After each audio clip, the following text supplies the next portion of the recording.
അപ്പോൾ തിരുവനന്തപുരത്ത് ഹോട്ടലുകൾ വൃത്തിഹീനമായ സാഹചര്യത്തിൽ പ്രവർത്തിക്കുന്നു എന്നുള്ള വിവരം ഞങ്ങൾക്ക് പലയിടത്തു നിന്ന് ലഭിച്ചിട്ടുണ്ട്. അതിൻ്റെ അടിസ്ഥാനത്തിൽ അവർക്കൊക്കെ തന്നെ നേരത്തെ നിർദ്ദേശങ്ങൾ നൽകിയിരുന്നു. ഈ ഭരണസമിതി അധികാരത്തിൽ വന്നതിന് ശേഷം കൃത്യമായിട്ട് ഹോട്ടൽ ഉടമകളുമായിട്ടൊക്കെ ഞങ്ങൾ വ്യത്യസ്ത സാഹചര്യങ്ങൾ സംസാരിച്ചിരുന്നു. അതാത് സ്ഥലങ്ങളിലുള്ള ഹെൽത്ത് ഇൻസ്പെക്ടർമാരുൾപ്പെടെയുള്ളവർ ആരോഗ്യപരിപാലന രംഗത്ത് നല്ല രീതിയിലുള്ള നിർദ്ദേശങ്ങൾ നൽകിയിരുന്നു. എന്നിട്ടും ചില ഹോട്ടലുകൾ വൃത്തിഹീനമായ സാഹചര്യത്തിലാണ് ഭക്ഷണം തയ്യാറാക്കുന്നത്, വിതരണം ചെയ്യുന്നതെന്ന് കിട്ടിയ ഇൻഫർമേഷൻ്റെ അടിസ്ഥാനത്തിൽ ഇനി കാത്തിരിക്കാൻ വേണ്ടി തയ്യാറല്ല. ശക്തമായിട്ടുള്ള നിയമ നടപടികളിലേക്ക് തിരുവനന്തപുരം കോർപ്പറേഷൻ കടക്കുകയാണ്. അതിൻ്റെ അടിസ്ഥാനത്തിൽ ഇന്ന് രാവിലെ ഹെൽത്ത് സ്റ്റാൻഡിംഗ് കമ്മിറ്റിയുടെ നിർദ്ദേശപ്രകാരം 95 സ്ഥാപനങ്ങളിലാണ് ക്ലീൻ സിറ്റി മാനേജർമാരുടെ നേതൃത്വത്തിൽ ഹെൽത്ത് ഇൻസ്പെക്ടർമാരും ജൂനിയർ ഹെൽത്ത് ഇൻസ്പെക്ടർമാർ ഉൾപ്പെടുന്ന 100 കണക്കിന് ജീവനക്കാർ പല സ്ക്വാഡുകളായി തിരിഞ്ഞുകൊണ്ട് പരിശോധനയ്ക്ക് ഇറങ്ങിയത്. 95 സ്ഥാപനങ്ങളിൽ ഇന്ന് രാവിലെ 7 മണി മുതൽ 1 മണി വരെ 95 സ്ഥാപനങ്ങളിൽ പരിശോധന നടത്തി. 48 സ്ഥാപനങ്ങളിൽ നിന്നും പഴകിയ ഭക്ഷണ പദാർത്ഥങ്ങളും വൃത്തിഹീനമായ അന്തരീക്ഷത്തിൽ ഭക്ഷണ പദാർത്ഥങ്ങൾ പാചകം ചെയ്യുന്നതായിട്ടും ഉള്ള വിവരം അവർക്ക് ലഭിച്ചു. അത് കണ്ടുപിടിക്കുകയും ചെയ്തു.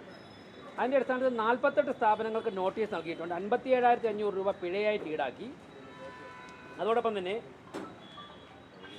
7 സ്ഥാപനങ്ങളിൽ നിന്നും പഴകിയ ഭക്ഷണങ്ങൾ പിടിച്ചിട്ടുണ്ട്. അവയ്ക്കെല്ലാം തന്നെ നോട്ടീസ് കൊടുത്തിട്ടുണ്ട്. അവരിവിടെ ഹാജരായി അടുത്ത നടപടികളിലേക്ക് കടക്കും. അപ്പോൾ ഇനിയും ശക്തമായ റെയ്ഡുണ്ടാകും. തട്ടുകടകൾ കേന്ദ്രീകരിച്ചുകൊണ്ട്, തട്ടുകടകൾക്ക് ആവശ്യത്തിൽ കൂടുതൽ സമയം കൊടുത്തിട്ടുണ്ട് എല്ലാം റെക്ടിഫൈ ചെയ്യാനായിട്ട്. ഇനി രാത്രികാലങ്ങളിലെ തട്ടുകടകൾ കേന്ദ്രീകരിച്ചും അതോടൊപ്പം തന്നെ തിരുവനന്തപുരത്തെ ഏതൊരു ഹോട്ടലും, അതിലൊരു കാര്യം ഞങ്ങൾ അടിവരയിട്ട് പറയുന്നു, മുഖം നോക്കാതെയുള്ള നടപടി.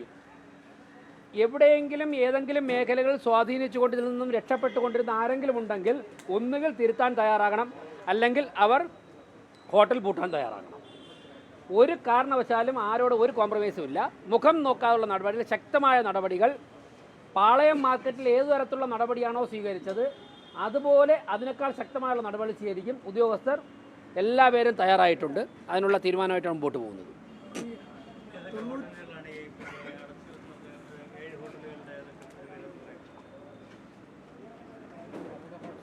New Ananthapuri fast food Sasthamangalam, hotel Pankayam bakery junction Palayam, Al Hasan budget family restaurant Manacaud, Arabian masala Manacaud, parotta hut Manacaud, Zaitoon hotel Manacaud, Priyasamudra hotel Kovalam, ഇത്രയും ഹോട്ടലുകൾക്കാണ് ഇപ്പോൾ നോട്ടീസ് ഭക്ഷണങ്ങൾ പിടിച്ചെടുത്തത്. അതിൻ്റെ നടപടികൾ നേരിടുന്ന ഇത്രയും സ്ഥാപനങ്ങളാണ്. ഇതുകൊണ്ടൊന്നും അവസാനിച്ചിട്ടില്ല. ഇന്ന് രാവിലെ 7 മണി മുതൽ 1 മണി വരെ ചെയ്ത സ്ഥാപനങ്ങളാണ്. രാത്രിയും പകലും ഇനിയും തുടരും. ചിലരൊക്കെ തന്നെ വൈകുന്നേരം മാത്രം ഈ പരിപാടിയുള്ളവരുണ്ടല്ലോ, അവിടെ വൈകുന്നേരം സ്പെഷ്യൽ സ്ക്വാഡ് ഇറങ്ങും. ഇപ്പോൾ യൂണിഫോമിൽ ഉദ്യോഗസ്ഥരെല്ലാം തന്നെ സജ്ജരായിട്ടുണ്ട്. 48 സ്ഥലങ്ങളിലാണ് ന്യൂനതകൾ കണ്ടെത്തിയത്. 7 സ്ഥലങ്ങളിൽ നിന്നാണ് പഴകിയ ഭക്ഷണം ന്യൂനതകൾ 48 കണ്ടെത്തി. അത് ചിലപ്പോൾ അവിടെ വൃത്തിയില്ലാത്ത അന്തരീക്ഷമായിരിക്കാം. വെള്ളം, പ്ലാസ്റ്റിക്, പഴകി, അതോടൊപ്പം തന്നെ ചൂടുവെള്ളം കൊടുക്കണം എന്ന് പറയുമ്പോഴേക്കും, തിളപ്പിച്ച വെള്ളം കൊടുക്കണമെന്ന് പറയുമ്പോഴേക്കും, തിളപ്പിച്ചാറ്റിയ വെള്ളം കൊടുക്കണമെന്ന് പറയുമ്പോൾ വെള്ളം തിളപ്പിച്ചിട്ട് കുറച്ച് പകുതി തിളപ്പിച്ചിട്ട് നന്നായിട്ട് തിളപ്പിക്കും കുറച്ച് വെള്ളം, എന്നിട്ട് ബാക്കി പച്ചവെള്ളം ഒഴിക്കും. അങ്ങനെ കൊടുക്കാൻ പാടില്ല. അപ്പോൾ അങ്ങനെയൊക്കെ ഉള്ളതാണ് 48 സ്ഥലം കണ്ടെത്തിയത്. വൃത്തിഹീനമായ അന്തരീക്ഷമൊക്കെ. പഴകിയ ഭക്ഷണ പദാർത്ഥങ്ങളുള്ളതിൽ 7 സ്ഥലം ഐഡൻറ്റിഫൈ ചെയ്തിട്ടുണ്ട്. അതിൽ ഒരിടം ചിക്കൻ ഇവരെ ഉദ്യോഗസ്ഥരെ കണ്ടപ്പോഴേക്കും എടുത്തുകൊണ്ട് ഓടാൻ വേണ്ടി പരിശ്രമം നടത്തി. ഇന്നലത്തെ മെനങ്ങാത്ത ചിക്കനാണ്. അത് കണ്ടുപിടിച്ചിട്ട് അതിനെ പിടിച്ച് വച്ചിട്ടുണ്ട്. അപ്പോൾ എന്തായാലും ശക്തമായ നടപടികളായിട്ട് മുന്നോട്ട് പോകും. മുഖം നോക്കാതെ നടപടികൾ. ഏത് സ്റ്റാർ ഹോട്ടലായാലും പരിശോധന ശക്തമാക്കും.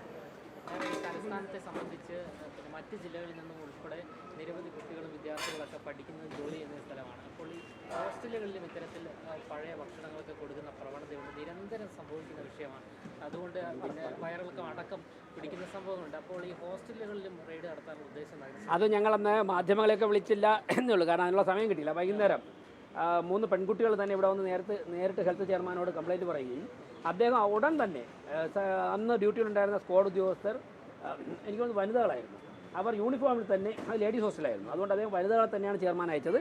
യൂണിഫോമിൽ പോയി ആ ഹോസ്റ്റലിൻ്റെ ശക്തമായ പിഴ ഈടാക്കുകയും അതിലടുത്ത നിയമ നടപടികൾ സ്വീകരിച്ചിട്ടുണ്ട്. എനിക്കൊന്ന് 3 ഹോട്ടലിൽ തന്നെ മേയറുടെ അറിവോടെ തന്നെ ഒരു 3 ഹോസ്റ്റലിൽ തന്നെ 3 ഹോസ്റ്റലിൽ തന്നെ ഒരു ലേഡീസ് ഹോസ്റ്റലാണ്. ആ കുട്ടികൾ വന്നപ്പോഴേക്കും ഞാനും കണ്ടിരുന്നു.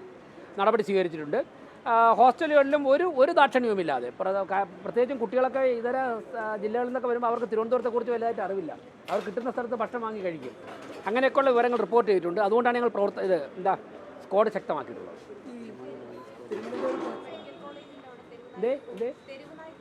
ഞാൻ പറയാം ഒരു കാര്യം കൂടി. 4 സ്ക്വാഡുകളാണ് ഇപ്പോൾ നിരന്തരം ലൈവായിട്ടുള്ളത്. ഒരു വനിതാ സ്ക്വാഡിനെ കൂടി ഈ ഭക്ഷണ പദാർത്ഥങ്ങളുടെ ഹോസ്റ്റൽ റെയ്ഡിന് വേണ്ടി, കാരണം പലതും ലേഡീസ് ഹോസ്റ്റലാണല്ലോ. അപ്പോൾ ഒരു വനിതാ സ്ക്വാഡിനെ കൂടി നമ്മൾ ഉദ്ദേശിക്കുന്നുണ്ട്.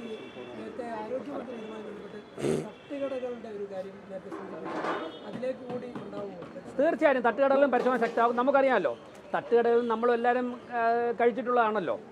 അപ്പോൾ തട്ടുകടലിൽ ഇരിക്കുമ്പോഴേക്കും കഴിച്ചുകൊണ്ടിരിക്കുമ്പോൾ തന്നെ എല്ലാ കടകളും ഞാൻ പറയുന്നില്ല, ചില കടകളൊക്കെ പെർഫെക്റ്റായിട്ട് നടത്തുന്ന കടകളുമുണ്ട്. പക്ഷേ കൂടുതലും അങ്ങനെയല്ല നടത്തുന്നത്. തട്ടുകളുടെ കാര്യത്തിൽ ഒരു കാര്യം കൂടെ പറയാം. തട്ടുകടയുടെ കാര്യത്തിൽ റോഡിൽ കച്ചവടം നടത്തുന്നത് ഒരു അവകാശമായിട്ട് സ്ഥാപിക്കുന്ന പലരുമുണ്ട്. തെരുവോര കച്ചവടക്കാർക്ക് കേന്ദ്ര ഗവൺമെൻറ് ഒരു നിയമമുണ്ട്, അവർക്ക് ജീവിക്കാൻ വേണ്ടി ഇത്തരം കാര്യങ്ങൾ ചെയ്യാമെന്നുള്ളത്. അതിനെ മറയാക്കിക്കൊണ്ട് വലിയ വലിയ ഹോട്ടലുകൾ നടത്തുന്നവർ ഇപ്പോൾ ഹൈവേയും റോഡുമൊക്കെ തന്നെ ഞങ്ങൾക്ക് കട നടത്താനുള്ളൊരു കേന്ദ്രമാണെന്നുള്ള അവകാശത്തോടെ നടത്തുന്നവരുണ്ട്. ശക്തമായ നടപടികൾ, അതിനുള്ള ഹോംവർക്കിലാണ് ഞങ്ങൾ. ശക്തമായ നടപടികൾ അവിടെയും ഉണ്ടാവും. എന്തേ അത് ഇവിടെ ചോദിച്ചത്.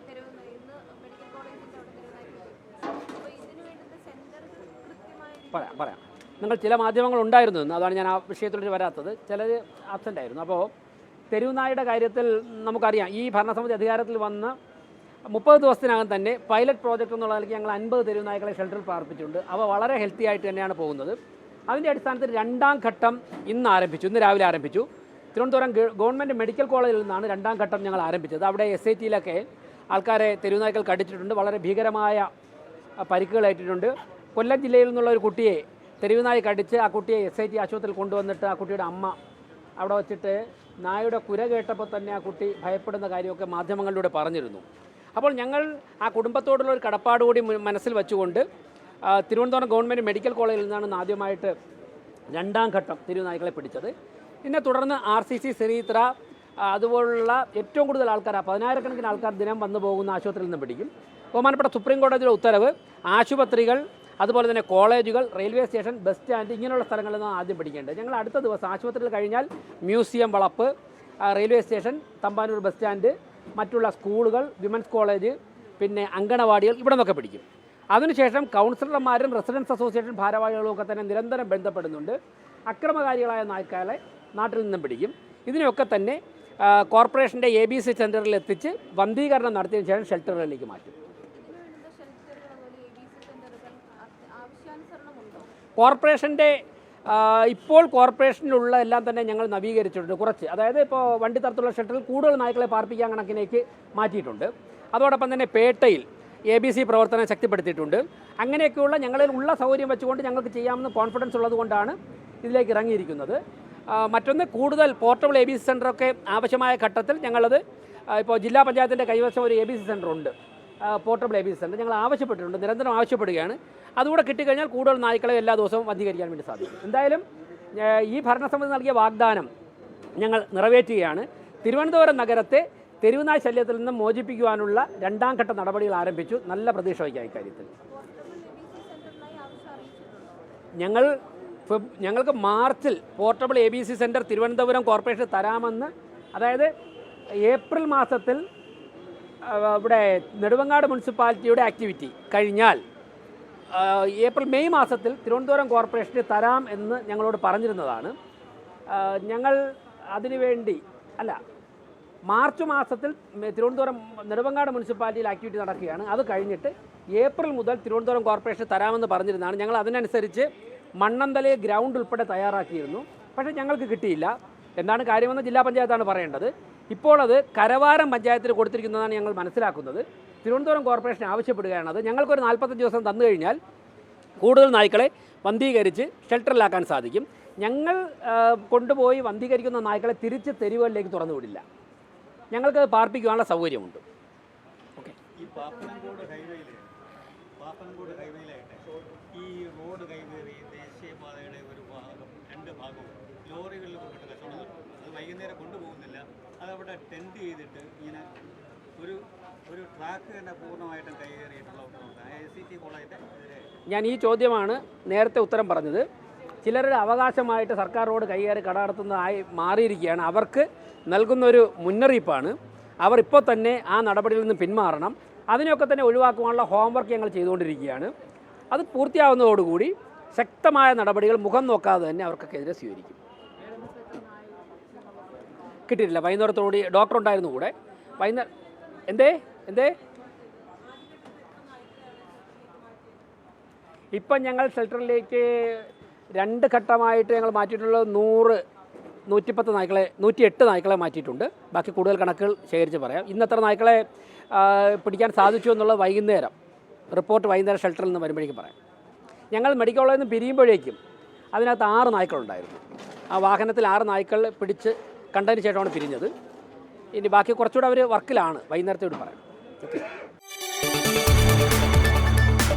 കൂടുതൽ വാർത്തകൾക്ക് news 18 Keralam YouTube channel subscribe ചെയ്യുക.